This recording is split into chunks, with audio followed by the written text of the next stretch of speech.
A gente sabe que 99% dos espíritos da Goetia, né, os 72 Daimons, são seres de uma natureza, de uma energia bastante densa. E isso nos últimos anos, na comunidade ocultista brasileira, veio criando aí, né, várias hipóteses, vários preconceitos, até preocupações, né? As pessoas ficavam e ficam ainda hoje em dia com medo e com receio de lidar com algumas entidades da Goetia, porque partem desse pressuposto de que energias densas são energias completamente malignas, energias densas são energias completamente traiçoeiras e não se pode acreditar ou não se pode dar muita confiança ou tem que ter um extremo cuidado ao lidar com seres que possuem uma natureza de uma energia densa. Isso está correto? Em parte sim, em parte está correto. Muito dos 72 Daimons da Goetia são seres bastante traiçoeiros, que você deve tomar bastante cuidado, mas esse vídeo aqui é para trazer uma reflexão, para a gente não generalizar tantas coisas assim. Eu acredito, eu vou compartilhar essa minha visão aqui com vocês, de que a densidade energética de uma entidade não necessariamente caracteriza a índole dessa entidade. Porque a densidade energética, ela é um fator, ela é um fenômeno relativo. Sim, a densidade energética é relativo. Como assim, Dalton, relativo? Vamos pegar aqui um campo da magia cerimonial, da alta magia, de uma categoria de entidades, uma categoria de entidades que é bastante sutil, né, que está bem distante, né, da vibração humana e que são, por essência, bastante sutis. Os anjos, né, os anjos e arcanjos. Existem arcanjos, existem anjos. Os arcanjos são uma hierarquia superior, os anjos são uma hierarquia inferior.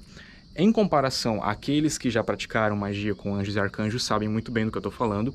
Se a gente for colocar numa comparação, a energia do arcanjo ela é muito mais sutil do que a energia de um anjo cabalístico, porque o arcanjo ele está numa dimensão, numa hierarquia superior. Então a gente costuma dizer dentro da magia angelical, por exemplo, que os anjos são densos e que os arcanjos são sutis, que normalmente se indica começar na magia angélica pelos anjos, porque é mais difícil você ter um contato com os arcanjos por serem justamente entidades mais sutis. Então vejam só, anjos são energias densas, sim, anjos são energias densas, se forem comparados com um arcanjo. Então é como eu falei, é o paradoxo da densidade energética através da comparação. Então, se a gente for comparar as coisas, sempre vai ser relativo. Então, obviamente, um anjo em comparação com um arcanjo é mais denso. Mas se a gente for comparar um anjo com um daimon, e aí? O anjo torna-se sutil e o daimon torna-se denso.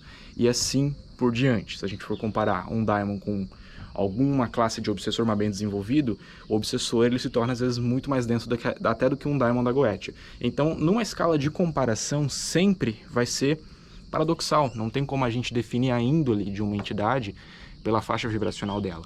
Tipo, não há uma medida, não tem uma régua, não tem uma forma, uma escala pra gente medir, tipo, passou de 0,5 da escala vibracional, agora deixa de ser uma entidade boa e agora tá 0,5 abaixo, pronto, agora é uma entidade completamente maligna, que você não deva confiar, que você deva ter medo dessa entidade porque é uma entidade totalmente traiçoeira.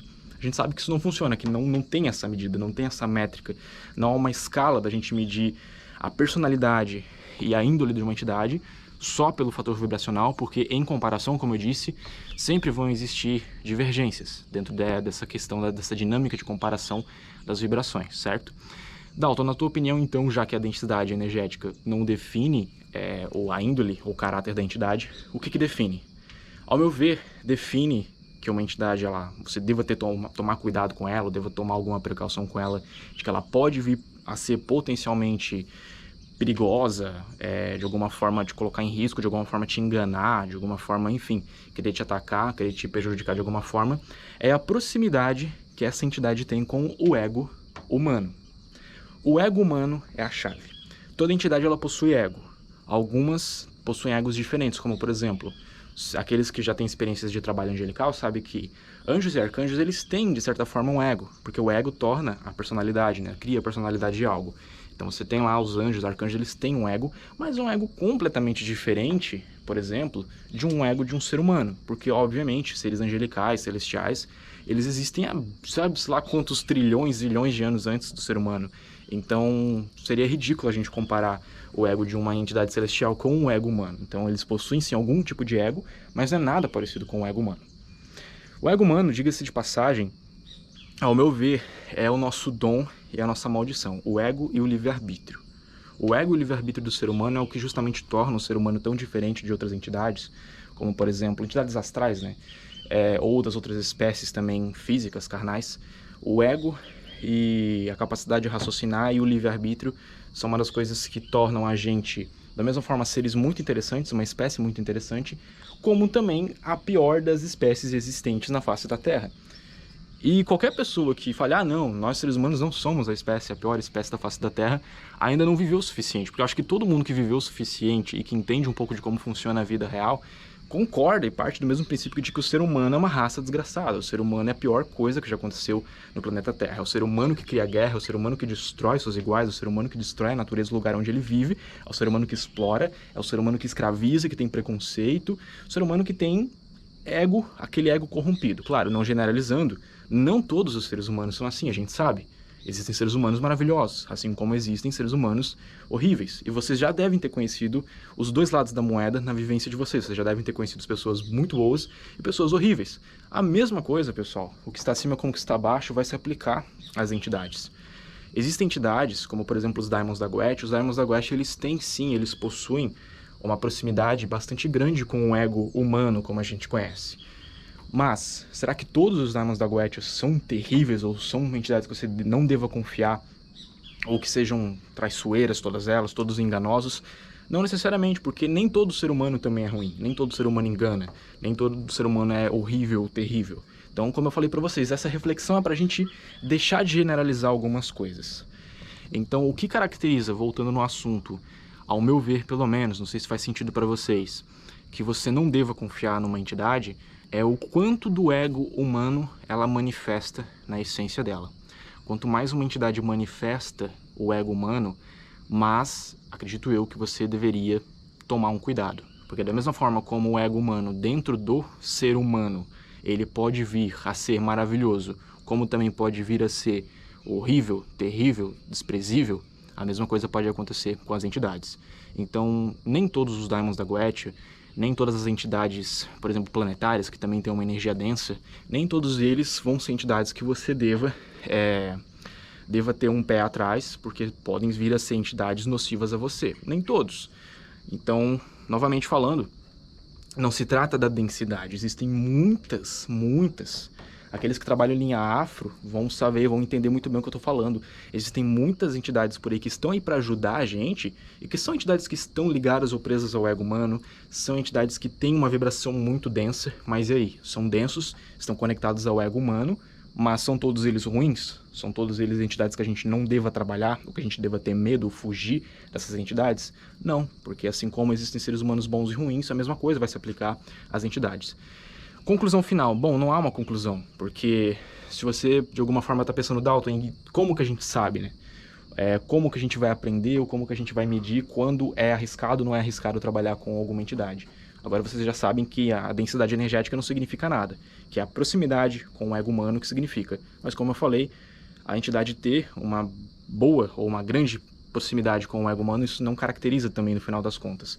A única coisa que vai definir no final da história é a experiência, é o trabalho. Vai ser na prática, vai ser chamando e lidando com essas entidades que você vai observar o quanto do ego humano, mas o ego que eu falo é aquele ego tóxico, aquele ego que traz o orgulho, aquele ego que traz a vaidade, a ganância e coisas do gênero. Então isso vão ser coisas que você vai observar na prática, chamando a entidade, lidando, sentindo com a energia dela, e até que você tire a conclusão final, aqui que vem o desfecho desse vídeo, até que você tire essa conclusão final de saber se essa entidade é ou não é uma entidade de um ego tóxico, aí você vai tomar cuidado. Então, qualquer que seja a entidade, uma entidade planetária, uma entidade da Goetia, qualquer um que tenha uma energia realmente densa, você sempre vai fazer os primeiros contatos com esse pé atrás, sempre procurando se proteger, sempre procurando, enfim, se precaver, para que não haja, né, nenhuma surpresa. Após você conhecer, sentir, observar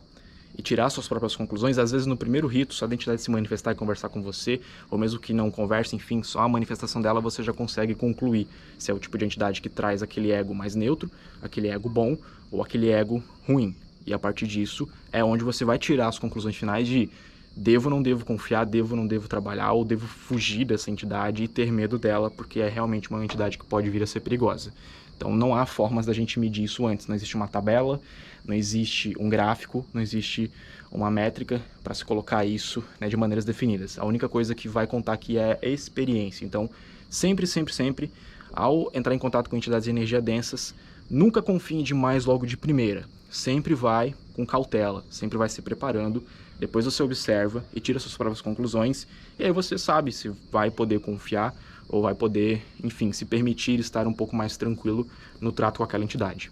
Deixa um gostei se gostou desse vídeo, compartilhe com os amigos. Enfim, reflexão rápida, um vídeo aqui simples, sem muita edição, sem nada. Era mais porque eu já queria trazer há muito tempo essa reflexão aqui pra vocês, então espero que tenham gostado, espero que de alguma forma isso tenha feito sentido e que tenha ajudado vocês. A gente se vê no próximo vídeo. Valeu!